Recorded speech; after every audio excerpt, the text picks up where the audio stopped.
नमस्कार दोस्तों, कैसे हो आप सब। मैं संदीप चौधरी स्वागत करता हूं आपका YouTube channel Sandeep ji academy पर। और आज हम बात करने जा रहे हैं रीट के बारे में। रीट के जो चैट डेवलपमेंट पेडागोजी है उसके बारे में हम एक एक करके हर चैप्टर के बारे में डिटेल से डिस्कस करेंगे और आपको डेली चैप्टर मिलते रहेंगे, क्योंकि 30 मार्क्स का क्वेश्चन आता है चैट डेवलपमेंट पेडागोजी का रीट के अंदर और यूपी टेट और सी टेट के अंदर भी। तो उसी से संबंधित मैंने कुछ नोट्स प्रिपेयर करे हैं, तो उन्हीं को मैं आपके सामने लेके आया हूँ। तो आज हम सबसे पहले बात करेंगे विकास की अवधारणा व अधिगम से संबंध। ये जो टॉपिक है ये हमारा चाइल्ड डेवलपमेंट पेडागोगी का है। तो विकास की अवधारणा, इसको बोलते हैं हम कॉन्सेप्ट ऑफ डेवलपमेंट। इसके अंदर क्या होता है कि विकास जीवन पर्यंत चलने वाली एक प्रक्रिया है। तो विकास जो है दोस्तों, जन्म से मृत्यु तक विकास होता रहता है मानव का, और ये जीवन पर्यंत चलती रहती है। जैसे आज हमने कोई नई चीज़ सीखी, कल हम कोई नई चीज़ सीखेंगे, तो इसमें ये क्या हो रहा है, जीवन पर्यंत चलने वाली एक प्रक्रिया है। इस प्रक्रिया के अंतर्गत बालक का शारीरिक, क्रियात्मक, संज्ञानात्मक, भाषागत, संवेगात्मक व सामाजिक विकास होता है। शारीरिक विकास की हम बात करें तो जो जब बच्चा छोटा होता है फिर वो बड़ा होता है तो उसमें उसका शारीरिक विकास होता है, मांसपेशियों का विकास होना, भाषा का विकास होना, संवेग, उसके अंदर संवेग, संज्ञानात्मक विकास होना। तो ये सारी चीज़ें जो आती हैं वो आती हैं हमारी विकास के अंतर्गत। बालक में क्रमबद्ध रूप से होने वाले सुसंगत परिवर्तन की क्रमिक श्रृंखला को विकास कहते हैं। अब क्या बोला, बालक में क्रमबद्ध रूप से, क्रमबद्ध मतलब एक तरीके की हम बोलते हैं एक स्ट्रेट लाइन के रूप में बालक का विकास होता है, और ये डे बाय डे होता रहता है। और ये मैंने आपको बताया कि जन्म से लेकर मृत्यु तक ये विकास होता रहता है बालक के अंदर। तो इसी क्रमिक श्रृंखला को क्या कहते हैं, विकास कहते हैं। वहीं पर अरस्तु ने क्या डेफिनेशन दी है, अरस्तु ने बोला कि विकास आंतरिक व बाह्य कारणों से व्यक्ति में परिवर्तन है। तो क्वेश्चन पूछ सकते हैं कि आपको दे देंगे क्वेश्चन कि विकास आंतरिक व बाह्य कारणों से व्यक्ति में परिवर्तन, ये किसके अनुसार है, तो ये अरस्तु के अनुसार है। आगे हम बात करते हैं विकास के अभिलक्षण, यानी कैरेक्टरिस्टिक्स ऑफ डेवलपमेंट। तो विकास जो होता है वो बहुआयामी होता है। बहुआयामी का मतलब हम जैसे आसपास के समाज से जो चीज़ें कैप्चर करते हैं, आसपास की सोसाइटी क्या है उससे हम चीज़ें कैप्चर कर रहे हैं, कोई हमारे शिक्षक हैं हमको क्या बता रहे हैं वो चीज़ हम ले रहे हैं। तो विकास जो होता है बहुआयामी होता है, ये हमको कहीं से भी मिल सकता है। विकास प्रासंगिक होता है, यह ऐतिहासिक, परिवेशीय, सामाजिक, सांस्कृतिक घटकों से प्रभावित होता है। तो विकास को प्रभावित करने वाले कारण क्या हैं, परिवेश, सामाजिक, सांस्कृतिक, ये सब क्या करते हैं, विकास को प्रभावित करने का कार्य करते हैं। विकास बहुत लचीला होता है, यानी कि एक व्यक्ति की विकास दर विभिन्न क्षेत्रों में अलग अलग हो सकती है। इसका मतलब क्या है कि कोई व्यक्ति है वो इस काम में परफेक्ट है, कोई व्यक्ति दूसरे काम में परफेक्ट है, तो सबकी जो विकास की दर होती है वो हर क्षेत्र में अलग अलग होती है। अब कोई इंजीनियर है और कोई डॉक्टर है, तो दोनों का कार्य बिल्कुल अलग हो गया, उसकी विकास की दर डॉक्टरी लाइन में अच्छी होगी, उसकी विकास की दर इंजीनियरिंग लाइन में अच्छी होगी। तो विकास जो होता है लचीला होता है, और एक व्यक्ति की विकास दर विभिन्न क्षेत्रों में अलग अलग हो सकती है। विकासात्मक परिवर्तन मात्रात्मक होता है। अब विकास के आयाम कौन कौन से हैं, विकास के आयाम से हम बात करें तो जैसे शारीरिक विकास हो गया, मानसिक विकास, सांवेगिक विकास, क्रियात्मक विकास, भाषीय विकास और सामाजिक विकास। क्वेश्चन इस प्रकार पूछ सकते हैं कि विकास के आयाम कौन कौन से हो सकते हैं, 2-3 ऑप्शन दे देंगे, जैसे शारीरिक दे दिया, सामवेगिक दे दिया, क्रियात्मक दे दिया, या इनमें से कोई नहीं, तो इस तरीके या ये सभी। तो इस प्रकार से क्वेश्चन बन सकता है विकास से रिलेटेड। अब हम बात करते हैं वृद्धि की, यानी कि ग्रोथ की। वृद्धि का अर्थ है बालक की शारीरिक संरचना का विकास। वृद्धि का अर्थ क्या होता है, बालक की शारीरिक संरचना का विकास। शारीरिक संरचना मतलब ह्यूमन स्ट्रक्चर, उसका मतलब जो स्केलेटन होता है, जो उसका स्ट्रक्चर होता है, जो शारीरिक विकास कैसा हो रहा है, उसकी लंबाई कितनी है, मोटाई कितनी है, अंगों का विकास किस प्रकार से हो रहा है, वो सब वृद्धि के अंदर आता है। मतलब शारीरिक संरचना के अंतर्गत लंबाई, मोटाई व अन्य अंगों का विकास आता है। वृद्धि आंतरिक बाह्य दोनों रूपों में होती है और एक निश्चित आयु तक होती है।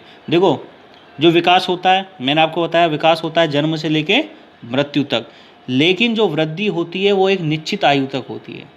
निश्चित आयु तक मतलब जैसे किसी की हाइट 25 साल तक बढ़ी, उसके बाद उसकी वृद्धि हाइट रुक जाएगी। तो वृद्धि और विकास में ये डिफरेंस है। वृद्धि ये एक निश्चित आयु तक होती है, विकास जन्म से लेकर मृत्यु तक चलता रहता है। तो आपको ऐसे याद रखना है। वृद्धि और विकास को प्रभावित करने वाले कारक। अब वृद्धि को क्या कारण प्रभावित कर सकते हैं और विकास को क्या कारण प्रभावित कर सकते हैं। तो सबसे पहले हम बात करते हैं पोषण की। पोषण इसमें महत्वपूर्ण भूमिका निभाता है। पोषण से मतलब है कि किसी बच्चे को पोषण प्रॉपर तरीके से नहीं मिल रहा तो उसका एक तो विकास रुक जाएगा और उसकी क्या हो जाएगा, वृद्धि रुक जाएगी। जैसे कि हम देख सकते हैं बहुत सारे एग्जाम्पल अफ्रीका के जैसे देशों में, तो बच्चों को पालन पोषण उनका सही तरीके से नहीं हो रहा तो उनके विकास और वृद्धि भी प्रभावित होती है। दूसरा कारण है आनुवांशिकता। आनुवांशिकता मतलब जेनेटिक डिसऑर्डर। जेनेटिक डिसऑर्डर मतलब माँ बाप के द्वारा जो जीन ट्रांसफ़र हुए हैं बच्चे के अंदर, उससे भी प्रभावित हो सकता है विकास। दूसरा लिंग। लिंग से मतलब फीमेल मेल, उससे भी प्रभावित हो सकता है। वायु व प्रकाश, हवा की गुणवत्ता कैसी है, प्रकाश प्रॉपर तरीके से नहीं मिल रहा। शारीरिक क्रियाएं, शारीरिक क्रिया से संबंधित है कि तुम अपने शरीर पर कितना ध्यान दे रहे हो, कितना मानसिक तरीके से सही हो। और अंतर्स्रावी ग्रंथियाँ मतलब अंगों का विकास तुम्हारा प्रॉपर तरीके से हुआ है या नहीं हुआ है। तो ये जो सारी 6 चीज़ें हैं जैसे पोषण, आनुवांशिकता, लिंग, वायु व प्रकाश, शारीरिक क्रियाएं और अंतर्स्रावी ग्रंथियाँ, ये सब वृद्धि और विकास को प्रभावित करने वाले कारक हैं। उसके हम बात करें मानव विकास की अवस्थाएं। तो मानव विकास की जो अवस्थाएं होती हैं, सबसे पहले आती है शेषावस्था। शेषावस्था जो होती है वो जन्म से 2 वर्ष तक की होती है। उसके बाद आती है पूर्व बाल्यावस्था। पूर्व बाल्यावस्था होती है 2 से 6 वर्ष के बीच। उत्तर बाल्यावस्था 6 से 12 वर्ष के बीच। किशोरावस्था होती है 12 से 18 वर्ष के बीच। युवा प्रौढ़ावस्था 18 से 40 वर्ष। परिपक्व प्रौढ़ावस्था 40 से 65 वर्ष। और वृद्ध प्रौढ़ावस्था होती है 65 वर्ष से अधिक।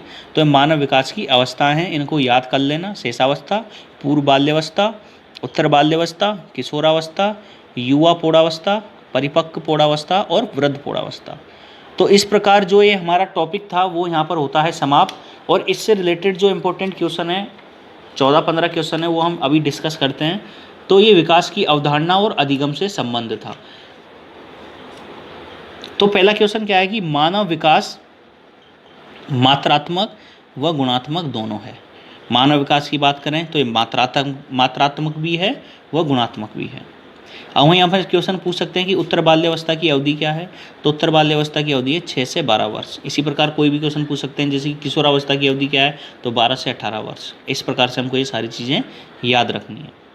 भाषा विकास के लिए प्रारंभिक बचपन डैश काल है। तो भाषा विकास के लिए जो प्रारंभिक बचपन होता है मतलब शुरू का जो बचपन होता है, जैसे 2 से 6 वर्ष के बीच या 6 से 12 वर्ष के बीच, ये बचपन ही होता है, इसके अंदर ही आते हैं। तो ये अति संवेदनशील काल होता है। अति संवेदनशील काल का मतलब होता है कि बच्चा जो है इसी काल के अंतर्गत भाषा को पूर्ण तरीके से सीखता है, समझ पाता है। चौथा क्वेश्चन है विकास सामान्य से विशिष्ट की ओर बढ़ता है। विकास की जो दर होती है वो कहाँ से होती है, सामान्य से विशिष्ट की ओर। पहले हमको पता है कि जैसे हम पहले ABCD सीखते हैं, फिर हम मीनिंग लिखना सीखते हैं, फिर हम सेंटेंस बनाना सीखते हैं। तो विकास जो चलता है वो सामान्य से कहाँ की ओर चलता है, विशिष्ट की ओर चलता है। अगला है किस अवस्था में बच्चे अपने समवयस्क समूह के सक्रिय सदस्य हो जाते हैं। तो ये अवस्था होती है किशोरावस्था। तो किशोरावस्था के अंतर्गत जो बच्चे होते हैं वो समवयस्क समूह के सक्रिय सदस्य हो जाते हैं। मतलब इनके अंदर गुस्सा काफ़ी, और गुस्से वाली अवस्था पूछे तो वो किशोरावस्था आती है। कोई भी डिसीजन मैं ये कर सकता हूँ, मैं वो कर सकता हूँ, किशोरावस्था के अंदर आते हैं। तो ये सारी चीज़ें हमको याद रखनी है। आगे भाषा के विकास के लिए संवेदनशील समय कौन सा होता है। तो मैंने आपको बताया था कि भाषा के विकास के लिए संवेदनशील होता है प्रारंभिक बचपन का समय। 7वां क्वेश्चन, विकास के लिए निम्न में से कौन एक उचित है। तो विकास के लिए सामाजिक सांस्कृतिक विकास में एक महत्वपूर्ण भूमिका निर्वाह करता है। तो सामाजिक और सांस्कृतिक, सामाजिक मतलब हमको सोसाइटी क्या रिप्रेजेंट करती है, सांस्कृतिक मतलब हमारा कल्चर कैसा है, ये विकास में हमारी महत्वपूर्ण भूमिका अदा करते हैं, याद रखना। उसके बाद किसके परिणाम स्वरूप बालक अपने निरंतर बदलते हुए वातावरण में ठीक प्रकार में सक्षम हो पाता है। तो बालक जो है वो वातावरण में जो बदलाव हो रहा है वो संज्ञानात्मक विकास के कारण सक्षम हो पाता है। आगे मैं कौन हूँ, मैं क्या हूँ, मैं भी कर सकता हूँ जैसी भावनाएं बालक की किस अवस्था में आती हैं। तो ये अवस्था है किशोरावस्था। मैंने आपको बताया था कि किशोरावस्था के अंदर ही मैं कर सकता हूँ, मैं कौन हूँ, ये क्या है। तो ये सारी जो अवस्थाएं हैं वो सब किशोरावस्था के अंतर्गत आती हैं। मानव का विकास मुख्यतः किस पर निर्भर करता है? तो मानव का विकास निर्भर करता है उसकी वृद्धि व वातावरण से मिलने वाली परिपक्वता पर। तो याद रखना कि वृद्धि और वातावरण से मिलने वाली परिपक्वता पर ही मानव का विकास मुख्यतः निर्भर करता है। 11 क्वेश्चन, किशोर डैश का अनुभव कर सकते हैं? तो किशोर जो होते हैं वो दुश्चिंता व स्वयं से सरोकार का अनुभव कर सकते हैं। दुश्चिंता का मतलब, अब जैसे कोई काम कर रहे हो, वो काम गलत हो जाता है तो उसको उसके बारे में चिंतन करना, चिंतन कर कर और खुद ही उसका आंसर निकाल लेना, तो वो होता है हमारा स्वयं से सरोकार, मतलब अपने आप से ही हमको बात करना। विकास की गति एक व्यक्ति से दूसरे व्यक्ति में भिन्न होती है, किंतु यह एक अनुगमन करती है। तो विकास की गति एक व्यक्ति में से दूसरे व्यक्ति में भिन्न होती है, मतलब अब मैं जो ये चीज़ पढ़ा रहा हूँ तो कुछ स्टूडेंट जल्दी समझ जाएंगे इस चीज़ों को, कुछ स्टूडेंट लेट समझेंगे। तो ये जो गति अनुगम करती है वो क्रमबद्ध व व्यवस्थित गति करती है। याद रखना, क्रमबद्ध व व्यवस्थित। 13 क्वेश्चन, भाषा विकास में सहयोग करने का कौन सा तरीका गलत है? तो भाषा विकास में सहयोग करने का तरीका है उसकी अपनी भाषा का प्रयोग को अमान्य करना, मतलब जो भाषा यूज़ करता है उसको बोलना कि ये भाषा हमारी गलत है, वो तरीका गलत होता है भाषा विकास में सहयोग करने के लिए।